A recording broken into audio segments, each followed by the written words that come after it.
ನೀವು ಯಾವತ್ತಾದ್ರೂ ಚಿಕನ್ ಗ್ರೇವಿನ ಬರೀ ತೆಂಗಿನಕಾಯಿ ಹಾಲು ಹಾಕಿ ಮಾಡಿದ್ದೀರಾ? ಆ್ಯಕ್ಚುಲಿ ಮಾಡಿ ಸೂಪರ್ ಆಗಿರುತ್ತೆ ಟೇಸ್ಟು. ಹೆಂಗೆ ಮಾಡಿದೆ ಅಂದರೆ ಮೊದಲು ಒಂದು ಬಾಣಲೆಗಾಗಿ ಎಣ್ಣೆ ಹಾಕಿ ಪಲಾವ್ ಎಲೆ, ಈರುಳ್ಳಿ, ಹಸಿಮೆಣಸಿನಕಾಯಿ, ಕರಿಬೇವು, ಚಿಕನ್ನು ಮತ್ತು ಮೂಲ ಪೌಡರ್, ಉಪ್ಪು ಇದಿಷ್ಟು ಹಾಕಿ ಬೇಯಿಸಿ ಮತ್ತು ಇನ್ನೊಂದು ಕಡೆ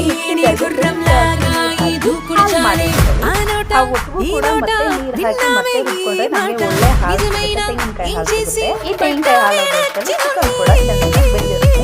ಇದಕ್ಕೆ ಸ್ವಲ್ಪ ಕಸ್ತೂರಿ ಮೇಥಿ, ಟೊಮೊಟೊ ಮತ್ತೆ ಶುಂಠಿ ಬೆಳ್ಳುಳ್ಳಿ ಪೇಸ್ಟು. ಅದಾದ್ಮೇಲೆ ನಾವು ತೆಂಗಿನಕಾಯಿ ಹಾಲು ಅದು ಹಾಕಿ ಕುಕ್ ಮಾಡಬೇಕು.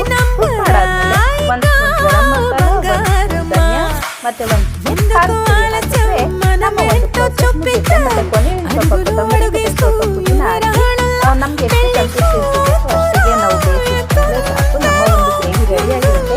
ನೀವು ಒಂದ್ಸರಿ ಮಾಡಿ, ಸೂಪರ್ ಆಗಿರುತ್ತೆ. ಟೇಸ್ಟ್ ಮಾತ್ರ ಮುದ್ದೆಗಾಗಿರ್ಬೋದು, ಅನ್ನಕ್ಕಾಗಿರ್ಬೋದು, ಸೂಪರ್ ಆಗಿರುತ್ತೆ.